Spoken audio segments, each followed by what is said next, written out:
Muito bom dia a todos e a todas. Sejam muito bem-vindos. É mais uma vez com muita alegria que vos recebemos aqui no agrupamento de escolas Gil Vicente, desta vez do Gil para o Mundo. Temos para vos apresentar o resultado de uma mochila cheia, porque a fomos alimentando de cultura, pois claro, mas também de trabalho de equipa, de respeito pelo outro, de diversão, de teatro e de amor pelo que fazemos. E sim, lá vai ela falar de amor outra vez, porque acredito mesmo que deve estar no centro de tudo e, como tal, no cerne da educação.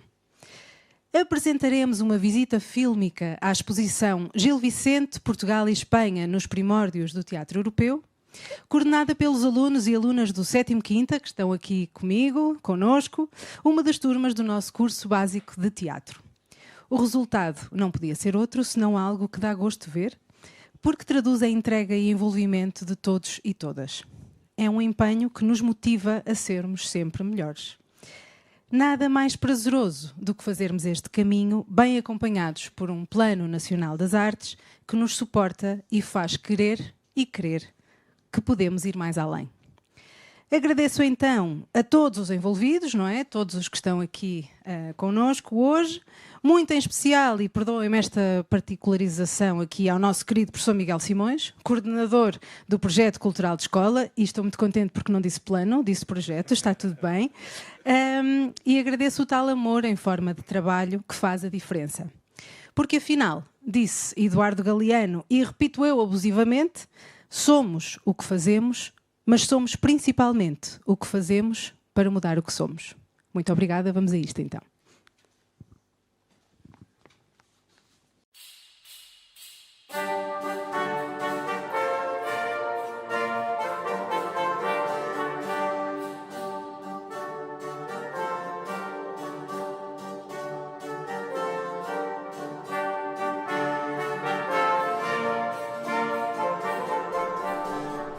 A barca! Estamos no Museu Nacional do Teatro e da Dança, um museu dedicado à história das artes do espetáculo em Portugal. E vamos acompanhar-vos numa visita à exposição Gil Vicente, Portugal e Espanha, nos primórdios do teatro europeu. Aqui, fora do edifício, podemos observar máquinas de cena do espetáculo Imagem dos Agravados, levado em cena em 2002 pela Associação Cultural Teatro de Imagens, Teatro de Marionetas. São belíssimas, não? Bom, está na hora de entrarmos. Venham daí!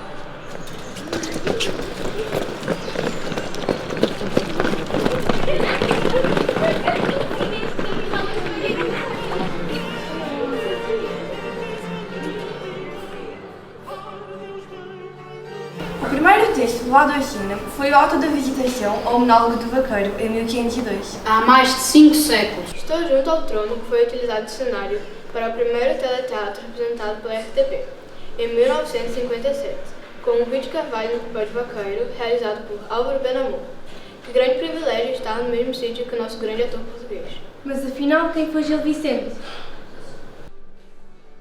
Gil Vicente foi um dramaturgo português. O que é um dramaturgo? Um dramaturgo é um autor de peças de teatro.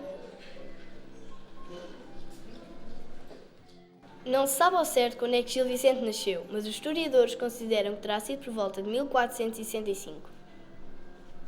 Portugal, nessa altura, nos séculos XV e XVI, era um país dedicado às descobertas marítimas, com a expansão africana e atlântica, nos reinados de Dom Afonso V e Dom João II. Mas é Dom Manuel que promove as viagens ao longo da costa asiática até Macau e a expedição que chega ao Brasil. Portugal era um dos países mais ricos da Europa. Vivia-se também no período do Renascimento.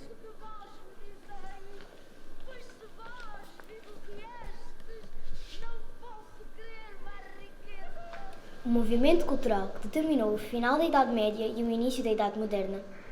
Foi marcado por transformações em muitas áreas da vida humana. Como a sociedade é rica e em constante mudança, Gil Vicente foi o dramaturgo que mais se destaca no meio literário da época. Chegaram até nós 44 peças classificadas por obras de devoção, comédias, tragicomédias, farsas e outros textos chamados de obras miúdas. Uau! Mas disso vamos falar um pouco mais tarde. Claro, vou mostrar-vos uma coisa. Venham! Como sabes, é no Renascimento que é inventada a prensa. Ou seja, os livros deixam de ser escritos à mão, são impressos e passas a ter acesso a uma grande quantidade de um mesmo manuscrito. O que é? Aqui temos o livro com a compilação de todas as peças de Gil Vicente, de 1562, cedido pela Biblioteca do Palácio Nacional de Mafra. Mas o livro está todo riscado. Esses riscos foram feitos pela Inquisição. Muitas obras de Vicente eram mal vistas pela igreja daquela época e estão censuradas. As peças eram representadas onde? Em teatros? E para quem? Naquela época, os espetáculos eram feitos na rua, para toda a população, ou nos palácios e capelas. Isso quer dizer que não havia propriamente um edifício específico para apresentar as peças de teatro? Exatamente. Gil Vicente trabalhava para a corte portuguesa, acompanhando-a nas suas locações pelo país. O Monólogo do Vaqueiro, por exemplo, foi composto para celebrar o nascimento do príncipe Dom João, futuro Dom João III de Portugal, por encomenda de Dona Leonor, a Rainha Velha, viúva de Dom João II e irmã do rei Dom Manuel I. Estreou no dia 8 de junho de 1502, no Paço de Alcáçova, junto ao Castelo de São Jorge, em Lisboa, na presença do soberano Dom Manuel, da Rainha Maria e da corte. Antes de Gil Vicente, o teatro era de tradição oral. Gil Vicente fez as suas peças e escreve em português e em espanhol. Como era um homem bastante religioso, os temas que retrata são temas religiosos, o amor, o sonho. Mas também o poder, a riqueza, a maldade e a inveja. Queria arrancar gargalhadas ao público, mas também fazer pensar, mostrando as boas e más qualidades dos seres humanos. Não se sabe ao certo como era a prática do teatro. Não temos nenhuma descrição de uma representação, nem de como seriam os cenários ou os figurinos, nem quem seriam os atores. Sabe-se que, ao longo do tempo, a maquinaria de cena foi ficando mais complexa para agradar um público cada vez mais exigente. As peças de Vicente eram conhecidas pelas suas personagens. Chamam-se personagem tipo. Estas representam uma classe socioprofissional ou traços psicológicos denunciados e satirizados pelo autor, de forma a mudar a sociedade na sua época.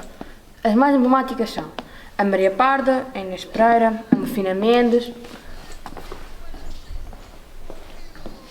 A Brigida Vaz, O Parvo o Diabo e o Anjo. O teatro de Gil Vicente foi utilizado por diferentes regimes políticos ao longo dos tempos. Foi bandeira do liberalismo oitocentista por Almeida Garrett na reforma do Teatro Nacional. O regime do Estado Novo utilizou a imagem do herói patriótico, que realça as virtudes da pobreza e da atividade rural. Mas também proibiu que algumas obras fossem levadas à cena. Aqui, por exemplo, vemos o relatório da censura do Auto do Breve Sumário da História de Deus, a representar pelo Teatro Experimental de Cascais. E aqui o texto cortado pelo famoso lápis azul. Gil Vicente é considerado um autor clássico da dramaturgia portuguesa. Porquê? Porque os temas criados pelo autor retratam a natureza humana e são temas que ainda hoje os reconhecemos. Significa o quê?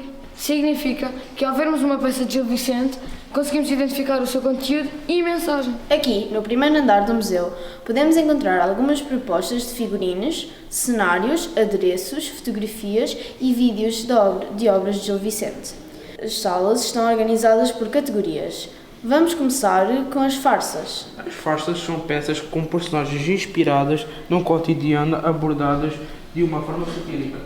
Pois, continuando, são organizadas em jogos entre a verdade e o engano, em que mostram em tom de caricatura a realidade familiar, pessoal ou social, onde o público se pode rever. Venham, venham! As comédias! Gil Vicente escreveu 4 comédias e 10 tragicomédias. As comédias desta época são peças que começam mal, mas acabam bem. Pois é. As tragicomédias representam tempestades marítimas, viagens do mundo da cavalaria e mundos mágicos. São peças que exigem muita criatividade da parte dos encenadores, figurinistas e músicos para criarem a fantasia do autor. E finalmente, as moralidades. As quê? Por acaso até tenho aqui. As moralidades são um género teatral de inspiração religiosa. Falam da salvação humana de livre-arbítrio e da esperança. Ah! Atrás de nós são 3 figurinos, o anjo, a alma e o diabo, que foram criados pelo Almada Negreiros. Eu sei. O Almada Negreiros era o artista do movimento futurista. Mas o Almada Negreiros não foi só figurinista, foi pintor, poeta, romancista e até bailarino. Ei, venham ver as marionetas. Esta é a do Parvo, a do Diabo e da Brígida Bastos, criados para o espetáculo Alta Barca do Inferno pelo Grupo de Marionetas de Lisboa.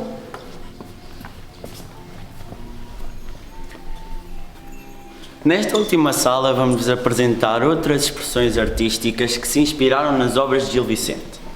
Ora vejam, a orivesaria. A artista Teresa Milheiro usou latão, cobre, chibuiche, ouro e prata para criar estas marionetas. Podemos ver outras personagens como o diabo, o anjo, o imperador, o papa, o bebê e uns tantos outros. No corredor dos Passos Perdidos do Conservatório Nacional de Teatro, em 1915, existiam 2 painéis de azulejos, um da Mefina Mendes e outro da Maria Parda. Foram encomendas feitas por Júlio Dantas e executadas pela fábrica de cerâmica da Viúva Lamego. A música também está presente nas obras de Gil Vicente. Aqui temos um libreto para orquestra e ópera e 5 líricas para canto e guitarra. Com desenhos de João Abel Manta, aqui temos os selos.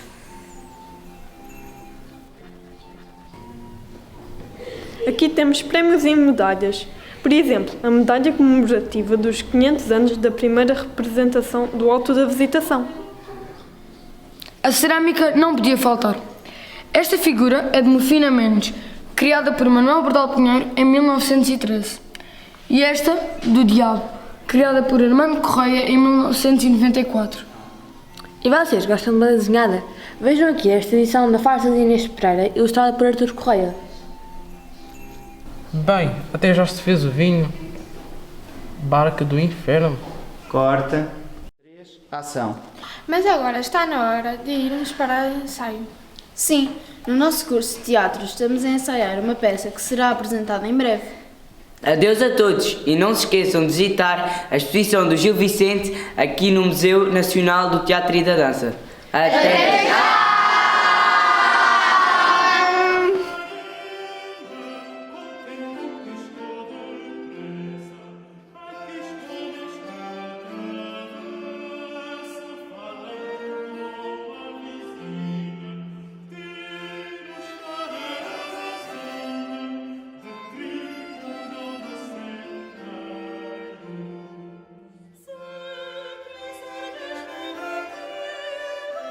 Thank you.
Antes de mais, muito obrigado por este trabalho que vocês fizeram, todas e todos os envolvidos. Não posso deixar de agradecer aqui à escola.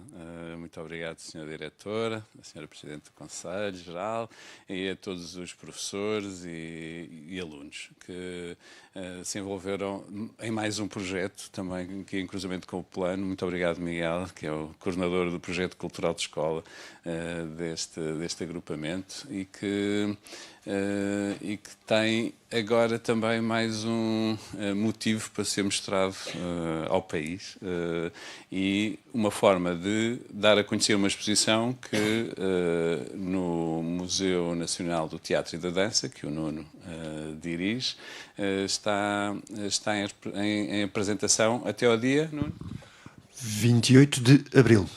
Que é uma data importante para saber, e todas as escolas que quiserem ainda ir visitar esta exposição. Espero que depois desta apresentação ainda fiquem com mais vontade disso, porque ela permite, e eu gostava de falar um bocadinho convosco sobre isso, que é um cruzamento muito curioso de várias disciplinas. Aquilo que senti ao longo desta apresentação vossa é que ficaram a aprender certamente mais sobre história, por exemplo, sobre, obviamente, o tempo e a época de Gil Vicente, mas também sobre diferentes momentos da história em que, por exemplo, as peças foram censuradas ou não foram censuradas por este motivo ou por aquele, questões da geografia, não é? Ou seja, víamos ali mapas e tudo mais, de português, obviamente, aprenderam palavrões que não sabiam antes, certamente, e é importante reconhecer isto ou então sublinhar isto, gostava que vocês me ajudassem a perceber melhor se aprender desta maneira, ou seja, através das artes, no teatro, ou então de propostas como esta, que serem vocês também envolvidos no processo, se ajuda ou dá mais prazer a aprender. Querem começar vocês aqui? Depois os vossos colegas podem falar. Eu acho que aprender com a disciplina teatro é uma forma mais interessante de nós conseguimos aprender as coisas e mais divertida. E sim, é verdade que nós, a partir deste projeto, conseguimos aprender um pouquinho mais de história, de geografia também, e de português, que era um português assim um pouco mais arcaico, que eles usavam. Gil Vicente não só falava português, mas também falava castelhano, se não me engano. Pronto, e é isso. Esta exposição é feita entre Portugal e Espanha precisamente porque na época as fronteiras ainda eram mais batidas do que no nosso tempo, de alguma maneira, não é, Nuno? Queres-nos contar um bocadinho como começou esta exposição, o projeto desta exposição? Obrigado, Paulo. Começo por agradecer então ao Plano Nacional das Artes, à Escola Básica e Secundária de Gil Vicente, à equipa da Digeste, que permitiram fazer este encontro entre a escola e uma instituição museológica, portanto um museu nacional, num projeto que para nós é muito importante, é o começo do teatro em Portugal. O teatro, vamos chamar o teatro literário, o teatro que ficou escrito, porque, como disse algum de vocês na apresentação, antigamente o teatro era, antes de Gil Vicente, o teatro era oral e era mais físico também. E, portanto, Gil Vicente começa, de facto, a fazer essa marca do teatro literário, portanto podemos lhe chamar o pai do teatro em Portugal. E, portanto, é o início das coisas, é aquilo que vocês também estão a fazer na vossa vida, vocês estão a começar a vossa vida. Simbolicamente, tudo isto fazia sentido para nós, envolvermos uma escola, envolvermos esta apresentação pública feita por vocês ao resto do país, porque este é um museu nacional também, portanto também temos essa ideia de querer mostrar a nossa produção, o nosso trabalho a toda a gente e, no fundo, aliciar todas as escolas, todas as turmas para verem a exposição. Primeiro porque, apesar de Gil Vicente só ser dado no 9º ano e no 10º, é possível que a exposição é possível, não, sabemos que a exposição pode ser apresentada ou pode ser vista e apreciada pelas faixas etárias mais novas, e eles são um exemplo disso, porque existe sempre alguma forma de encarar a exposição, alguma forma de a mostrar, e temos uma equipa de serviço educativo fantástica que permite, de facto, essa adaptabilidade aos níveis etários e aos níveis de escolaridade de cada turma que nos visita. E, portanto, dar esta ideia de que não é só os mais velhos que vão apreciar a exposição, são os mais novos também que podem se entusiasmar com este reino, que é o reino do teatro também, e, portanto, esta magia que faz parte de uma coisa que acontece normalmente num palco e afastada. Nós mostramos o que está por trás, nós mostramos um processo de construção do teatro, mostramos coisas que aparecem em palco, portanto, estamos também a falar de processos de construção, como é que as coisas surgem, a origem das coisas, e neste caso desta mágica que é ver um espetáculo de teatro. E falando sobre um espetáculo de teatro, também dar aqui uma indicação de que a partir da próxima semana, a partir do dia 27 de fevereiro, nós vamos começar a apresentar um espetáculo de teatro feito de propósito para complementar a exposição. Portanto, é um espetáculo de teatro feito para uma população entre os 6 e os 12 anos, que ainda não deu Gil Vicente na escola e que, portanto, pode ir ver o espetáculo e complementar com a exposição, ou ao contrário, ver a exposição e complementar com o espetáculo. E, portanto, é uma forma muito divertida, chama-se Gil Vicente Pop, e, portanto, é uma forma muito divertida de conhecer o autor e de conhecer um bocadinho da sua obra, e, portanto, creio que pode ser um belo complemento, uma bela manhã, uma bela tarde, passadas no Museu Nacional do Teatro e da Dança, com esta ideia de que é uma viagem, vamos fazer uma viagem, e como eles próprios fizeram, uma viagem do século XVI, porque temos muitos materiais do século XVI, do tempo do Gil Vicente, o livro escrito pelos pais, pelos filhos, a compilação, como eles disseram muito bem. Portanto, temos coisas do século XVI até outubro de 2023, que foi a última estreia de um espetáculo de Gil Vicente. Portanto, é uma viagem de 5 séculos que vale a pena visitar. Não, certamente, e sei que, entre outros cruzamentos que já estão bem visíveis na apresentação com outras artes, não é? Ou seja, do teatro com as artes plásticas, a joalharia, o cinema, a televisão, não é? Ou seja, a exposição é muito rica nesses... Também ao longo da exposição há outros processos, outras propostas que cruzam com a dança em particular e com a performance que também já me contaste. E vocês, Miguel, vocês também estão a preparar uma peça à volta de Gil Vicente, é isso? Fiquei com essa... Não, este curso de teatro aqui da escola, projetos como este, por um lado de saída, não é? Ou seja, de sair deste contexto educativo e ir educar noutro contexto, como por exemplo um museu, ou noutros como o teatro, são determinantes. E, portanto, obrigado por aproveitarem também esta oportunidade e por nos darem a oportunidade de vermos esta exposição de outra maneira. Queres nos contar um bocadinho mais também sobre esta ligação a este projeto, à construção desta relação com uma exposição? Como é que se transforma uma exposição em qualquer coisa de movimento e habitada por corpos, assim como aqui fizeram? Bom, o nosso projeto cultural de escola promove esta ideia da educação não formal e da viagem, do sair da escola para ir vivermos e sentirmos outras instituições, nomeadamente as instituições culturais. E quando nos chegou este convite por parte do Museu do Teatro e da Dança, nós não podíamos deixar de não aceitar o convite. Isto porquê? Porque fazia-nos todo o sentido que alunos que estão a começar o curso básico de teatro tivessem esta experiência, não só, obviamente, de visitar a exposição e de viver a exposição, mas conseguir construir um dispositivo artístico à volta da exposição. Nós fizemos inicialmente um estudo da própria exposição. Os professores fizeram uma visita, fomos gentilmente acompanhados pelo Nuno, fizemos um estudo de toda a exposição e depois foi necessário fazer um guião. Obviamente que esse guião foi feito por nós, pelos professores. Havia que adaptar o discurso, que é um discurso exaustivo, muito completo dos conteúdos da exposição, para um discurso dramático, mais acessível e ao nível destes alunos. Portanto, fizemos esse guião e depois foi preciso então trabalhar o guião e começar a ensaiar este guião.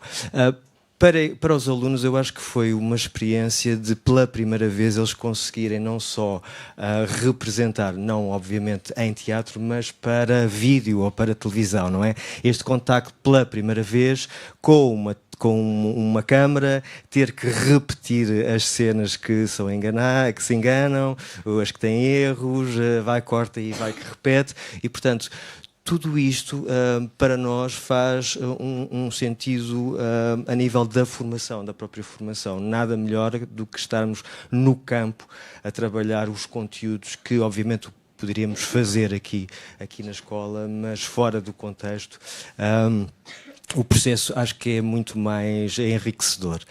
Nós aqui no curso básico de teatro temos sempre esta premissa, visto que eles têm disciplinas artísticas de improvisação, movimento, interpretação e voz, e nós todos os anos promovemos exercícios finais, portanto a conclusão do trabalho que fazemos ao longo do ano letivo com os turnos, porque as turmas são divididas em turnos, para que o trabalho artístico efetivo seja mais consistente, e portanto é sempre traduzido num trabalho final para a comunidade, para os pais. É um trabalho que temos um enorme orgulho, e desde já gostava de agradecer à nossa diretora por este investimento a nível artístico. O nosso muito obrigado. Atualmente temos 2 turmas de 7º ano, uma turma de 6º ano e 2 turmas do 5º ano, com possibilidade de continuação. Mas sobretudo o viver. Eu acho que a educação e a cultura devem andar sempre de mãos dadas, não é? E, portanto, nada melhor do que vivermos para aprendermos, não é? É a fazer que nós aprendemos. E, não sei se a Emília, a Leonor ou algum de vós queira participar, mas gostava mesmo de vos ouvir sobre o que foi esta experiência. Ou seja, como é que viveram, se de facto gostaram, se é para repetir ou outras. O que é que... Quer começar então, Leonor? Eu gostei bastante desta experiência e gostava sim de voltar a repetir, porque acho que é uma oportunidade única de nós conseguirmos ter contacto com uma câmara através da escola, porque não sei se outras escolas têm a mesma facilidade de conseguirem contratar uma equipa para estar connosco durante um dia inteiro a filmar e a repetir cenas. Foi bastante divertido porque não foi exaustivo, mas de uma forma bastante engraçada, porque nós tínhamos pausas e conseguíamos divertir-nos ao mesmo tempo.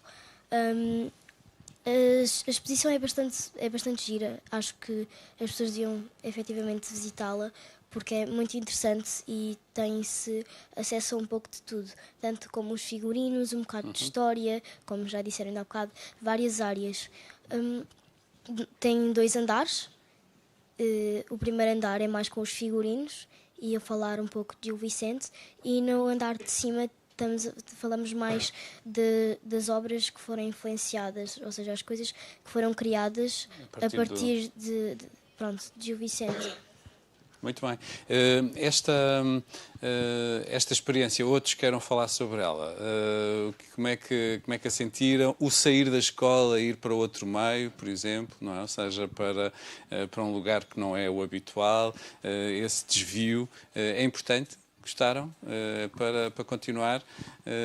Por exemplo, vocês que são de teatro, como dizia há pouco o Nuno, este ficar a conhecer mais sobre o que está por trás do teatro, não é? Ou seja, aquilo que não se vê, que não fica imediatamente à frente. Como é que foi isso? Querem conversar mais sobre isso? Emília. Eu achei muito interessante esta experiência e acho que o mundo por trás das câmaras que nós não costumamos ver quando vemos filmes ou séries, acho que é muito interessante perceber como é que ele funciona e como é que se faz isso e as vezes que temos de repetir e continuar a tentar até conseguirmos chegar ao ponto que queremos. E isso é fundamental, que é, como vocês viram também no final deste filme, estar ali a lista não só de todos os atores, mas todos os envolvidos, é determinante. Tantas vezes damos protagonismo a um ator ou uma atriz, mas esquecemos tudo mais que está por trás. Eu queria agradecer mais uma vez também a toda a equipa da Digeste por nos acompanhar nestes projetos, ao Rui, que fez também a realização e a montagem, obviamente ao Miguel, que fez a dramaturgia deste processo, e ao teatro por ter colaborado desde o início para que isto acontecesse. De qualquer maneira, isto nunca aconteceria se não houvesse de facto uma escola e uma diretora que aposta nas artes, e que muito agradecemos também pelo que faz aqui a Adriana. Mas queria passar ainda a bola ou aos professores também que estão na sala, ou aos alunos, ou online, que há alguma pergunta online, não sei. Isto é só para lembrar aqueles que estão a ver através do streaming, se quiserem deixar algum comentário ou pergunta, podem fazer aqui, ou ao diretor, que não está a fugir, está só ou ao coordenador do projeto cultural, à diretora da escola, aos alunos que participaram no projeto. Se quiserem deixar alguma questão ou algum comentário, deixem-no, que aqui responderemos. Emanuel, querias dizer alguma coisa? Eu queria dizer duas coisas importantes. Primeiro, agradecer muito esta escola, que recebe sempre os desafios que o Plano Nacional das Artes lança e responde sempre de uma maneira positiva. E depois, num outro aspecto que é importantíssimo, é que eles vão aos lugares da cultura de transportes públicos. E eu fico muito entusiasmada em ver como é que as pessoas podem usar os transportes coletivos, porque muitas vezes acontece que eu vou à escola e digo, não podemos sair porque não temos caminhonete. Não podemos fazer isto porque não temos transporte. E eles vão de metro, vão de autocarro e conseguem ir a todo o lado. E eu dou-vos os parabéns por isso. E um outro aspecto que eu queria sublinhar em relação a esta mochila cultural é a questão de os museus e os equipamentos culturais que se dizem nacionais poderem, através destas mochilas culturais, levar estas visitas e esta oferta cultural a outros territórios que não estão em Lisboa. Por exemplo, nos Açores, não vai ser possível muitas das pessoas ou dos alunos virem ver esta exposição. E assim podem ter contato com ela. Por isso, muito obrigada a todos os envolvidos e a todas. Uma açoriana a falar, perceberam? Mas, acima de tudo, gostava de voltar a esta questão, que é como é que às vezes podemos dar a volta ao texto e, neste caso, ultrapassar dificuldades, não é?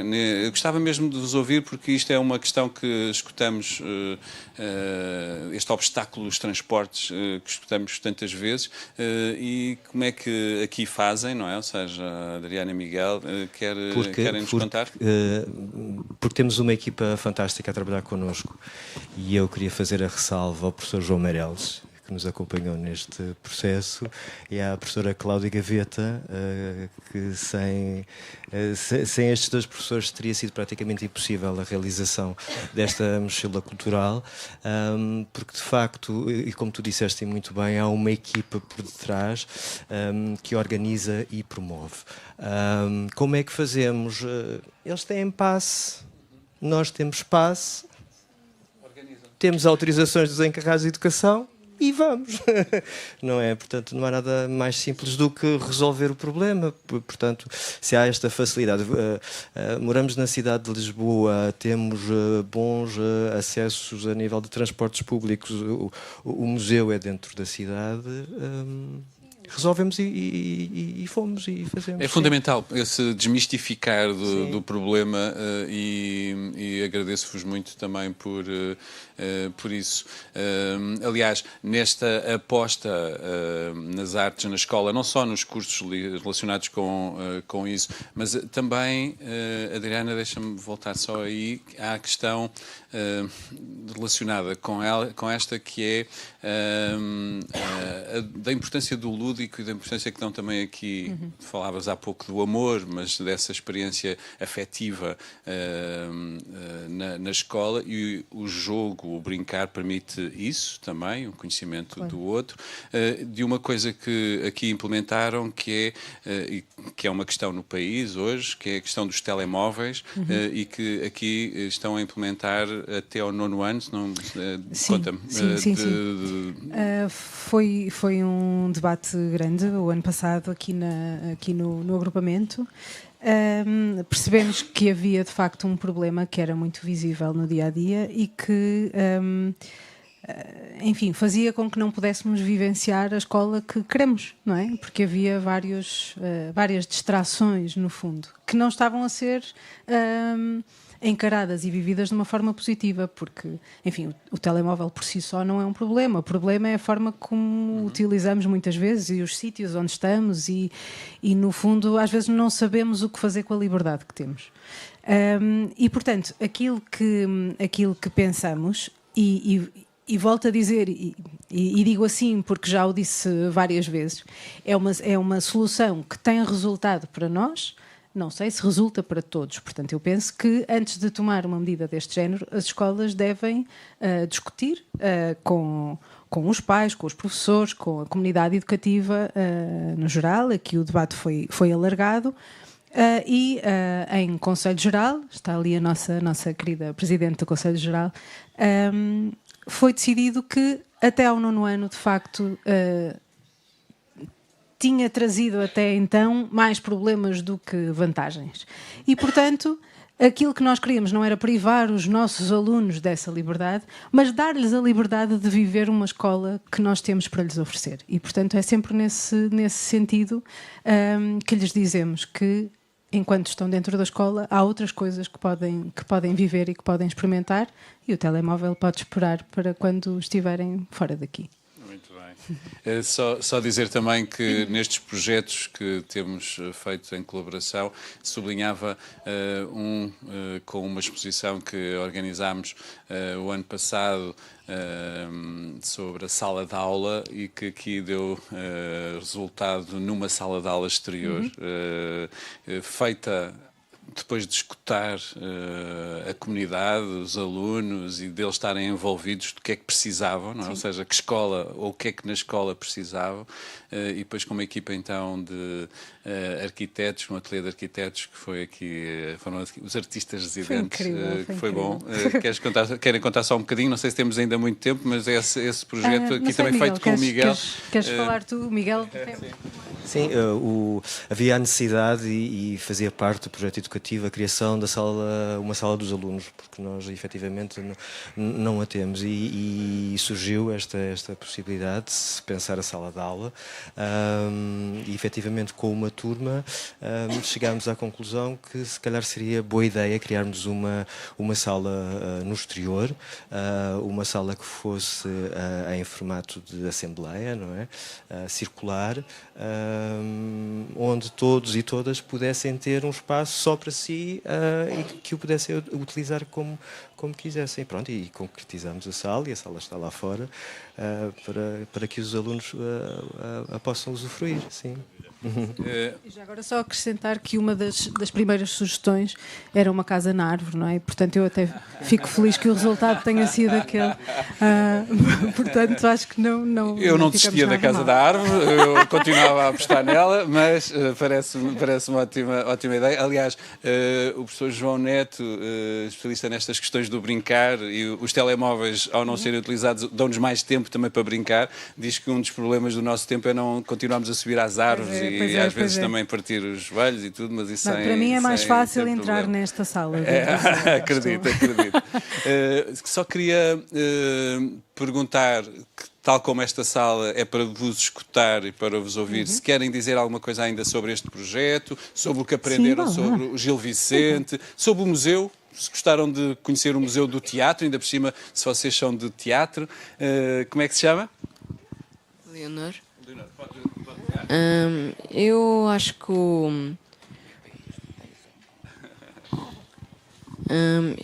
o museu até estava bem feito. Acho que foi engraçada a visita. Foi uma experiência boa de fazermos percebermos mais ou menos como é que é por trás das câmaras, como a Emília o disse. Eu, por mim, eu gostei. Boa. Acho que foi giro. Ótimo. Mais algum comentário? Quer passar aqui? Como é que se chama? Chamo-me Hugo. Gostei muito da experiência e quero voltar a repetir. Boa. Um dia mais tarde. Boa. E só lembrar que, para além do Museu do Teatro e da Dança, há muitos outros museus para continuar a visitar e para continuar a fazer projetos semelhantes a este. E, portanto, podemos...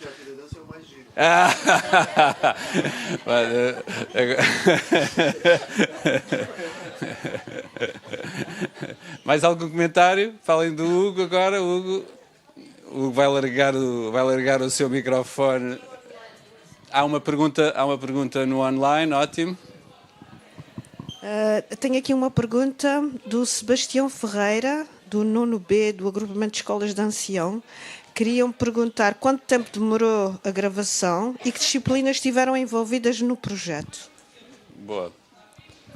Então, a gravação demorou mais ou menos um dia e tiveram envolvidas várias disciplinas, mas nomeadamente as disciplinas de teatro, com o professor Miguel Simões e o professor João Meireles.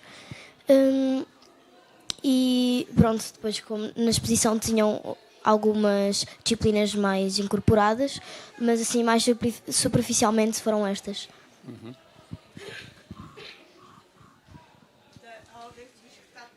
Está top, boa. Lindo. Claro, Adriana. Queria só chamar a atenção para uma coisa que a Emília disse quando falou e que acho que traduz muito daquilo que, no fundo, quero acreditar que é a nossa ideia, mas muito particularmente a minha ideia com a escola em geral e com o curso básico de teatro em particular, que é esta ideia de sabermos que temos que repetir muitas vezes e fazer muitas vezes até termos um resultado de que nos orgulhamos, não é? Eu acho que esta ideia de trabalhar para é uma ideia que muitas vezes a escola não passa, ou se calhar a escola até tenta passar, mas talvez não saiba muito bem como fazê-lo ainda, não sei.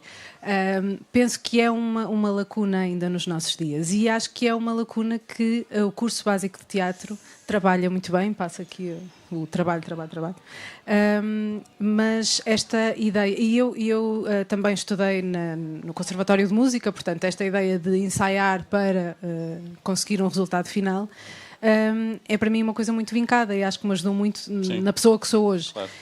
E acho que esta questão da educação pela arte e do trabalho para atingir um fim é uma coisa que lhes dá ferramentas muito importantes. Pronto, era isto, Emília. Acho que isso parece-me importante, essa ideia também da construção de si através de uma experiência de resiliência que implica o esforço, isso fundamental.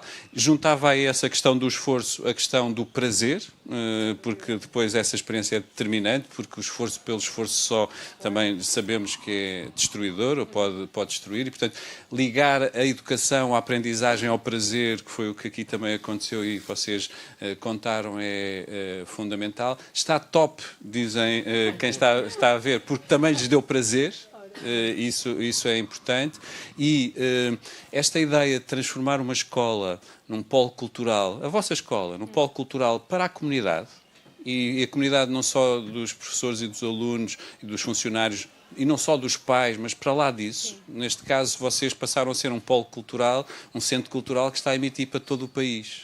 não é? Ou seja, vocês são atores para todo o país. Isso é um serviço que prestam aos museus, porque os tornam também mais apetecíveis, prestam aos colegas, porque eles ficam a aprender e ficaram a aprender, prestam-nos a todos, porque transformam a cultura, o ambiente cultural. E da mesma maneira que vocês lutam pelo ambiente, no sentido da ecologia, queremos muito que lutem pelo ambiente cultural e pela cultura do nosso país, se sintam responsáveis. E isso acontecer na escola, e a escola transformar-se num sítio em que isso acontece e em que se promove a cultura desta maneira, criando cultura. Não é só sobre cultura, mas é criando também um objeto cultural, parece-me fundamental. Por outro lado, sublinhar aqui do lado dos museus que eles são território educativo. Aprende-se muito com os museus e aprende-se desta forma mais lúdica, mais às vezes divertida, com objetos inesperados, com documentos históricos aos quais não temos acesso de outra maneira, e um museu pode e deve ser também isso, uma espécie de serviço e de missão educativa para a comunidade e, portanto, é determinante isto. Leonor. Eu só queria adicionar uma coisa, que era, eu acho que o direto que estamos a fazer, acho que era bom que as escolas do país se vissem, porque acho que é educativo, sim, e era engraçado. Então a ver. É isso mesmo. Estão a ver, não sei quantas não sei se a Emanuel nos pode dar alguns números, mas podemos ficar já a saber alguns. E mais, eles ficam depois disponíveis, estas mochilas culturais ficam disponíveis online para quando os professores, os alunos quiserem ver, podem ver depois por si. Não precisa de ser em direto, não é? Ou seja, vão ficar e, portanto, vocês quando quiserem podem se ver mais logo e mostram aos pais e aos amigos.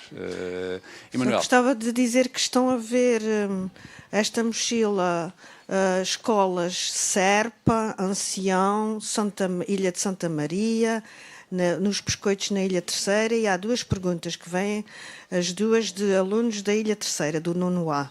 O aluno Eric Alves e a aluna Maria Clara pergunta qual foi o grau de dificuldade deste projeto.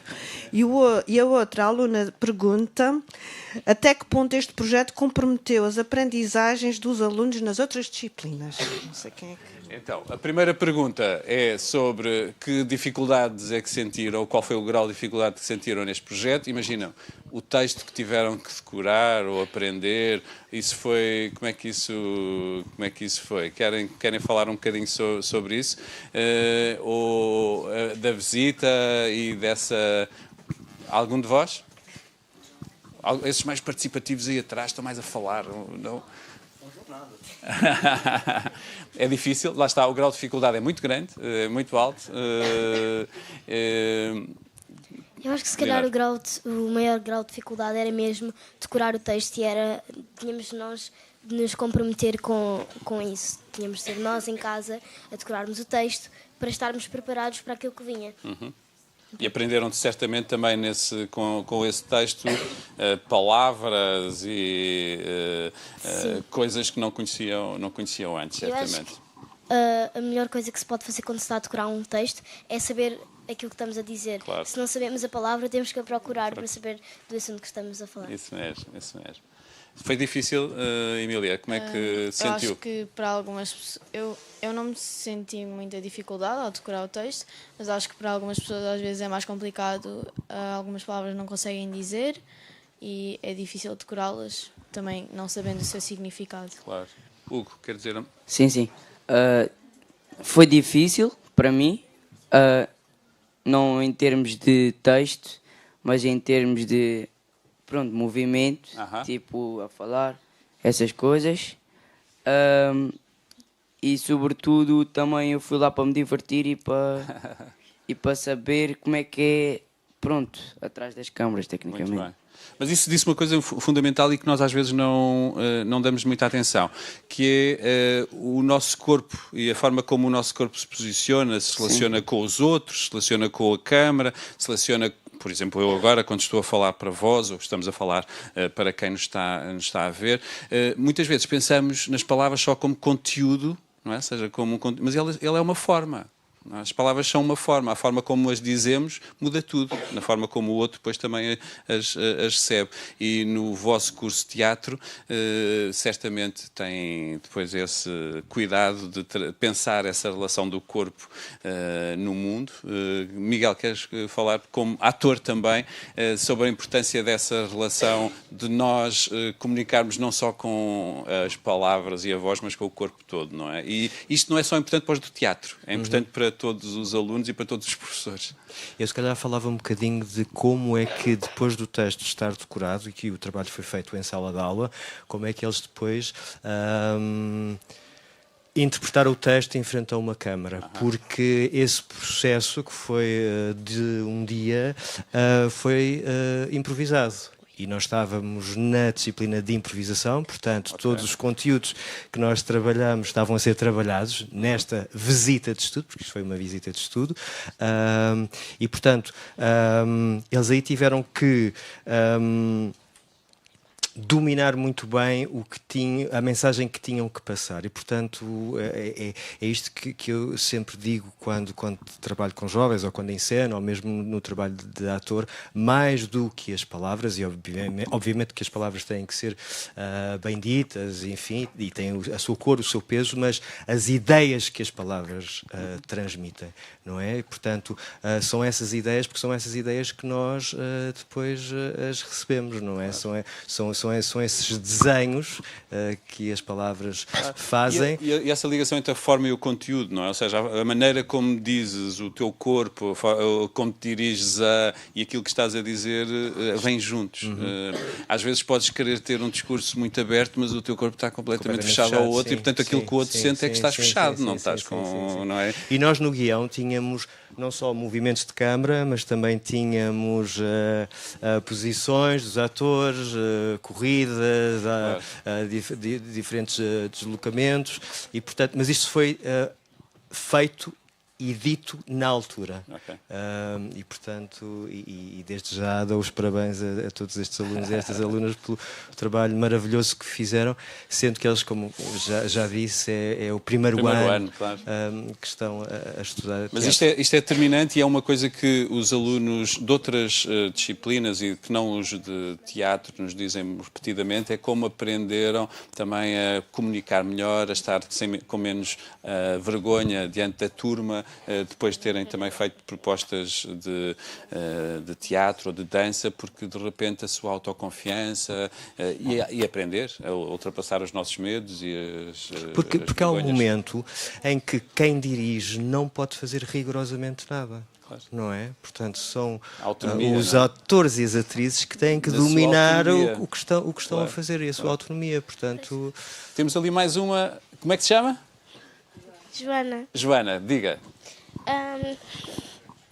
Na minha opinião, eu não acho que a ida ao Teatro Nacional do Teatro e da... Sim, Teatro Museu Nacional do Teatro e da Dança comprometeu o nosso aprendizado. Até acho que nós aprendemos mais coisas. Boa.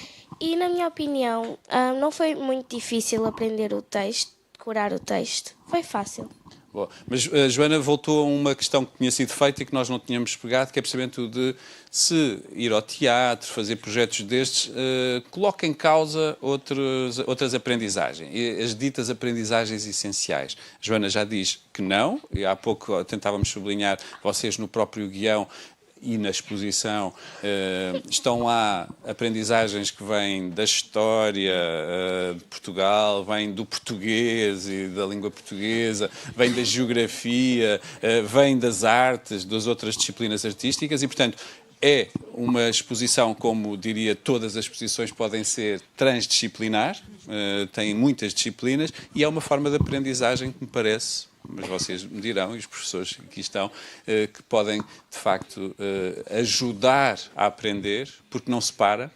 Ou seja, em vez de estar a separar em caixas cada uma das coisas, está ali tudo reunido e nessa reunião nós percebemos o sentido das várias disciplinas. Não separadas, mas vêm em conjunto, não é? Ou seja, ao separarmos as disciplinas, parece que a vida está toda em compartimentos e não está, não é? Ou seja, nós, quando fazemos uma proposta destas, ou vocês nos apresentam um filme destes, percebemos como, para pensar Gil Vicente ou o Teatro Gil Vicente, não é só português. Está lá a história, está lá, se quiserem, também a matemática e as ciências, porque podem estar envolvidas, porque estão lá também as artes plásticas.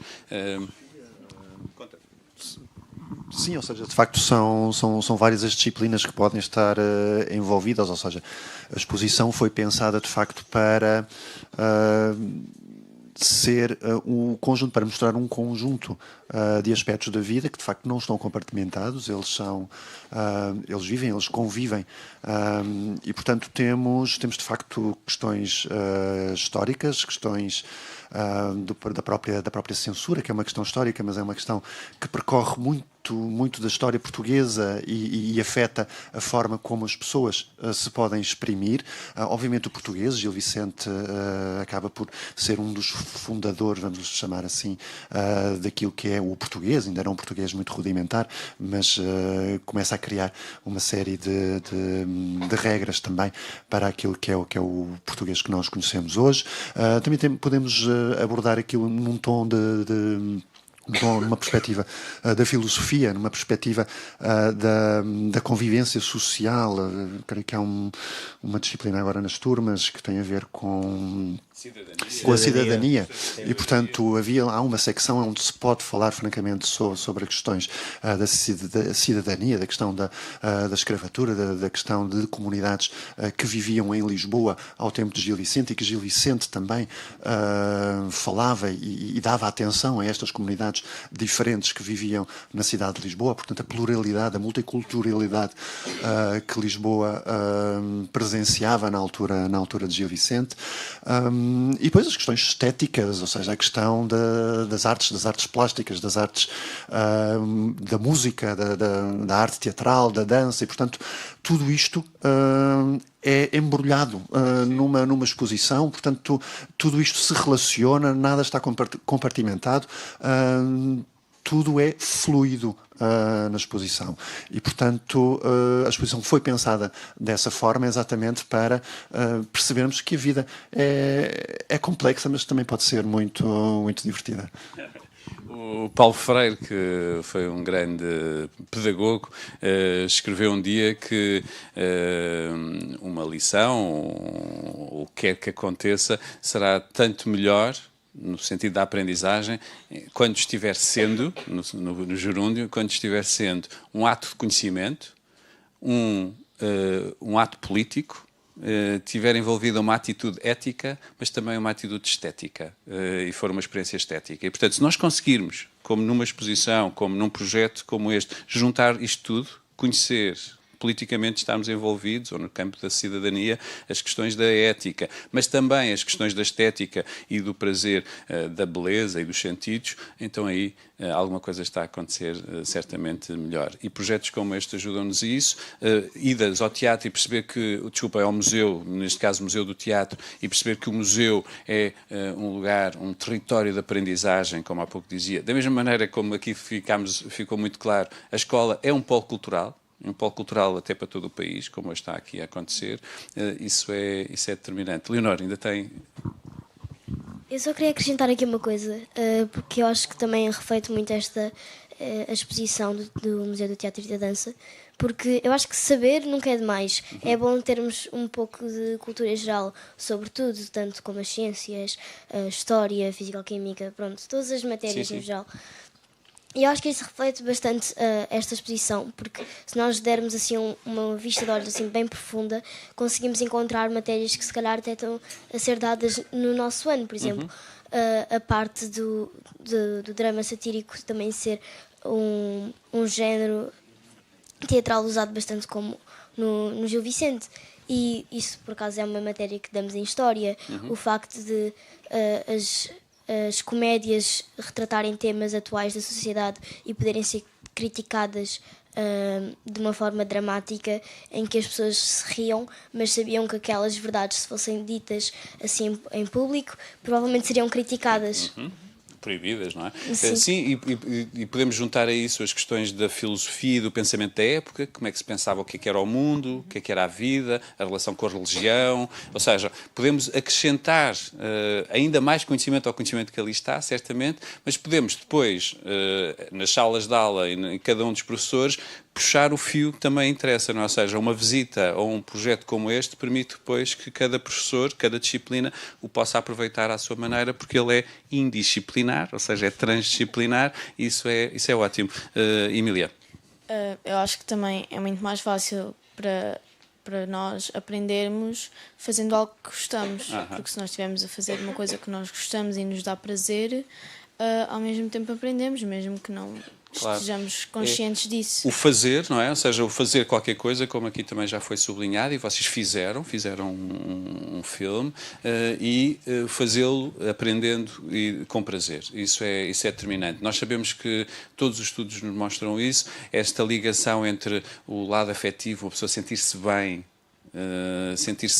e a aprendizagem estão ligadas. Ou seja, se eu me sentir melhor num contexto educativo, ou seja, o amor que falava a Adriana há pouco, a experiência do amor no sentido mais lato, não é? Ou seja, de eu me saber amado e, portanto, estou seguro, aí também aprendo melhor e quero aprender mais. Sim. Porque também é uma forma de responder ao amor que me dão, não é? Ou seja, eu também, é uma forma E por isso é que eu há pouco dizia que isto é um serviço. O que vocês fizeram é um serviço importantíssimo para todo o país e para todos os vossos colegas que viram este filme, e para os museus, como há pouco dizia. Portanto, vocês tornaram-se agentes culturais, e isso com prazer, ainda melhor. E mesmo às vezes quando nós não nos apercebemos no momento que temos aprendido, em algum momento nos há de dar jeito e nos vamos lembrar. Da forma mais inesperada pode vir ao de cima, e podem acreditar que isso será certamente útil, nem que seja para conquistar um rapaz ou uma rapariga um dia, nunca se sabe. Vamos esperar para ver. Há mais alguma pergunta online? Aqui. Então, há aqui a Escola de Santa Maria, a Escola Básica Secundária Santa Maria, na Ilha de Santa Maria, dá os parabéns a todo o projeto desenvolvido e dizem, o aluno Wilson Medeiros, que o projeto será extremamente relevante para o estudo sobre as obras vicentinas. Depois, há uma escola em Vila Viçosa que diz que também estão a assistir e estão a gostar muito. A professora Natal Machado, na Ilha Terceira, diz que os transportes públicos na Ilha Terceira não são assim tão favoráveis quanto os de Lisboa. E também há aqui um desafio de uma aluna, a Matilde, da Escola Básica e Secundária de Santa Maria, que questiona os alunos se os alunos já pensaram em representar uma obra vicentina, mas com um olhar moderno. Seria incrível. Esta última tem o nome da aluna? Não. Sim, é Matilde. Matilde, obrigado Matilde também pela pergunta, que eu já vou fazer, e era algo que eu gostava também só de sublinhar, que uma exposição como esta, ou um projeto como este, não é nunca só sobre o passado, para ficar assim a olhar para trás como uma coisa saudosista, é sempre a pensarmos o presente e a nossa vida, a vida de cada um. E a pergunta é se já pensaram fazer uma peça vicentina, mas atualizando-a, ou seja, sendo capaz de atualizar. Parênteses, só dizer que o Teatro Nacional Dona Maria está agora a fazer uma peça nesse sentido, e portanto vão ver também se tiverem interesse. A farsa da Inês Pereira, atualizada. Como é que se chama? Ravi, conta. eu queria dizer que eu gostei muito de ir ao teatro e de fazer essa experiência, mas eu também já tinha feito uma parecida. E eu queria dizer que foi fácil, mas também difícil, porque como nós ficámos lá depois um bocadinho mais da hora, cheguei um pouco atrasado a casa. Mas também é bom, de vez em quando, haver assim uns desvios da norma, Ravi. Obrigado. E já pensaram então fazer alguma peça, ou gostavam de fazer uma peça vicentina? A pergunta é, gostavam de fazer uma peça de Gil Vicente? Pronto, agora os senhores professores, está lançado o desafio. E não esquecer o que a Matilde disse, não é só fazer uma peça vicentina, mas atualizando-a ou pensando no nosso tempo. Porque, como aqui também foi dito e vocês disseram, aquilo que Gil Vicente fez muito bem foi uma análise crítica do seu tempo, não é? Ou seja, dos tipos sociais, das pessoas das classes sociais, e nós hoje podemos fazer isso também e devemos fazer isso, porque é uma forma de olhar e de atenção. De alguma maneira é não passar distraído pela vida.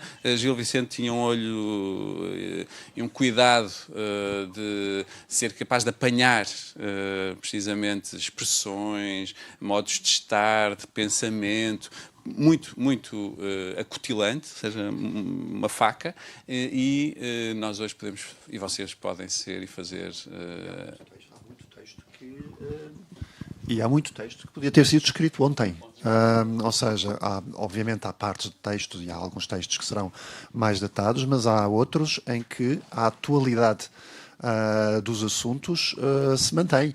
O que também nos leva a pensar que, se calhar, as pessoas, a vida não mudou assim tanto, porque há alguns pilares da nossa vivência comum que se mantêm e, portanto, as coisas podem não ter mudado assim muito, de uma forma muito estrutural. Na verdade, aquilo que chamamos a condição humana não difere muito. Diferem as condições em que vivemos isso, mas a condição humana será muito semelhante, para não dizer a mesma. E, na verdade, ao olhar para o passado, isso não é mais do que tentar compreender melhor o que somos hoje, ou será para compreendermos melhor o que somos hoje. É sempre esse o objetivo. Nunca é para ficarmos aí, fora de nós. É para nos compreendermos melhor e prepararmos melhor o futuro. E, portanto, ao olhar para estes personagens de Gil Vicente, é sobre nós que estamos a pensar, na verdade. É sobre cada um de nós e sobre a vida que nos rodeia. Leonor, para terminar, últimas palavras? Eu queria fazer aqui uma parte sobre as disciplinas de teatro que nós temos aqui nesta escola. Nós podemos ter teatro como uma disciplina, não só para podermos nos tornar atores e atrizes, mas também porque nos dá ferramentas para apresentações, para nos expressarmos melhor. Eu acho que... Isso parece-me fundamental, ou seja, a nossa ligação às artes, e no vosso caso ao teatro, não é simplesmente para uma profissionalização nesse sentido, da mesma maneira que ir ver uma exposição, ou ir a um museu, ou desenhar, ou continuar a pintar como desenhávamos quando éramos miúdos, e depois a determinada altura parece que ficamos com vergonha, ou então dizem-nos que não é para nós, ou que não sabemos desenhar, ou cantar, ou dançar. Isso não é simplesmente para profissionalizar ou para profissionais, mas para nos tornarmos melhores cidadãos. No fundo, quer no saber fazer e na ligação com estas outras linguagens, é porque, veja, há pouco nós estávamos a falar das dificuldades que puderam ter no decorar do texto, mas depois falávamos já não só nisso, mas na forma como temos às vezes dificuldade de nos relacionarmos uns com os outros, ou com uma câmara, ou temos vergonha, e então há múltiplas linguagens no nosso corpo que passam certamente pelas artes plásticas e pelas possibilidades expressivas das artes, passam pela voz, pela música, pelo teatro, pela dança, pelo nosso corpo em movimento. Há imensas possibilidades no nosso corpo que tantas vezes não aproveitamos. E são como músculos que não estamos a usar. Ou seja, se isso é uma possibilidade do humano, isso são músculos que nós não estamos a usar. E nós, na escola, transformamos a escola, muitas vezes, numa coisa muito cerebral. Ou seja, a linguagem verbal e a lógica são o mais importante. O resto, depois, parece estar ao lado. E há mesmo um autor que diz que nas escolas parece que só temos o corpo para levar a cabeça de uma sala para a outra. O corpo só está lá para levar a cabeça de uma sala para a outra, ficamos sentadinhos, e nós somos mais do que isso. E o nosso corpo é mais do que isso. E é determinante na nossa vida essas múltiplas linguagens para nós também nos descobrirmos e descobrirmos como é que podemos investir no mundo. E por isso projetos como este são determinantes para transformarmos a escola noutra coisa que ela tantas vezes ainda não é, que já vai sendo, mas que pode ainda ser com mais potência, em que as múltiplas disciplinas também podem estar envolvidas, sem estarem compartimentadas, portanto reunir nessa aprendizagem transdisciplinar e aprender outras formas de nos expressarmos e de investirmos no mundo e de compreendermos o mundo, porque há muitas. Para quê? para abrir o nosso horizonte de possibilidades. Esse é o grande objetivo.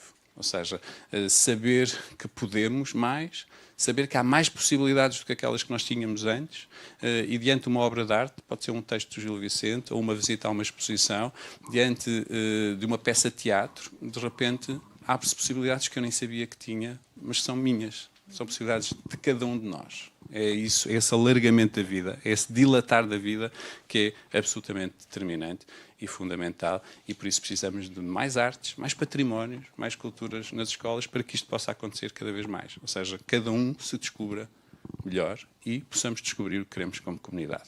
Se não houver mais nenhum comentário online, ou se não houver mais... Sim, Miguel? Claro que sim. Falando dos músculos que estavas a falar, sim. Eu queria só acrescentar mais dois, que é o músculo da responsabilidade e o músculo da criatividade. Passando aqui a estas metáforas, porque de facto o curso básico de teatro trabalha mesmo isto, ou seja, a questão de eu ser responsável por um produto que tenho que apresentar e por todo um processo que é um processo criativo, desde a ideia inicial até ao resultado final. Parece-me fundamental isso que acabaste de dizer, porque tantas vezes, e é importante para quem nos está a ouvir, não só aqui, mas fora daqui, que é tantas vezes olhamos para as artes como uma forma de entretenimento e não vemos como elas são uma forma de construção. Como dizia a Sofia de Melbrenner, a cultura não existe para enfeitar a vida, mas para a transformar, e neste caso, para transformarmos cada um de nós. E, portanto, a responsabilidade nestes projetos é determinante, porque passamos a bola e ficam responsáveis, cada um é autónomo, e essa autonomia é trabalhada, e depois, por outro lado, esse desenvolvimento da criatividade. A possibilidade de podermos reagir ao mundo que não sabemos o que é que vai ser daqui a 5 anos, quanto mais daqui a 20, quando eles estiverem a acabar, estes alunos estiverem a acabar a sua escolaridade obrigatória e próxima, quando saírem, o que é que vão encontrar? E como é que nós reagimos a essa incerteza se não formos criativos, não é? Ou seja, se estivermos só formatados a pensar de uma determinada maneira. Portanto, a responsabilidade da criatividade e essa clara noção de que as artes e os patrimónios podem ser uma ferramenta fundamental, todas as disciplinas, mas também para a transformação da vida e do mundo. Para sermos melhores, e portanto eu sublinhava a palavra amor, que a senhora diretora já aqui também usou, é uma forma de amar também, e acredito que o trabalho artístico tem essa potência por detrás, que é precisamente a do amor e do desejo. Emanuel.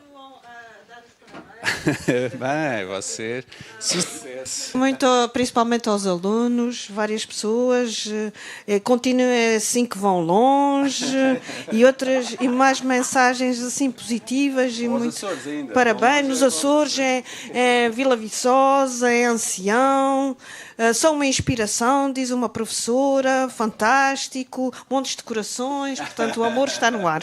Obrigada. Muito obrigado então a todas e a todos que participaram neste projeto, e permitam-me então voltar a agradecer aqui à Escola Gil Vicente, aos alunos, aos professores que estiveram a fazer este filme para nós, ao Museu Nacional do Teatro e da Dança, que está de portas abertas para todas as escolas que nos estão a ver para esta exposição e para outras que virão. Esta até dia 28 de Abril, não se esqueçam, termina dia 28 de Abril, e tem aqui nesta exposição a possibilidade de trabalhar não só a figura de Gil Vicente, mas esta época, estes temas que aqui estivemos a pensar. E Gil Vicente Pop a partir da próxima semana. Agradecer muito à Digeste e à sua equipa de filmagem, que sempre faz um trabalho notável e incrível, que nos acompanha por todo o país. Isso mesmo, ouviram? Um agradecimento. Salva de palmas. Uma salva de palmas. aqueles que ficam atrás das câmaras, e que são determinantes, que há pouco falávamos, entre os quais também o Rui, que fez a montagem que aqui vimos, e dizer que o Plano Nacional das Artes fica muito orgulhoso quando vê propostas e projetos destes a acontecer, e à vossa disposição para mais. O Teatro Nacional o Museu Nacional do Teatro e da Dança, estamos a trocar, porque é curso de teatro, tem a forma de comunicação mais fácil, tens um site no... Temos o Facebook, temos o Instagram e temos um e-mail que é SED. Para além do Facebook e do Instagram, procurem MN Teatro e Dança, ou Museu do Teatro e da Dança. Temos um e-mail para marcações, SED, Serviço Educativo, @MN de Museu Nacional, MN Teatro e Danca.dgpc.pt. se@mnteatroedanca.dgpc.pt. E pronto, e depois basta marcarem. Está feito o convite e agradecemos aqui o acolhimento sempre caloroso, e até à próxima Mochila Cultural. E uma salva de palmas também ao Paulo Pires do Val, se faz favor.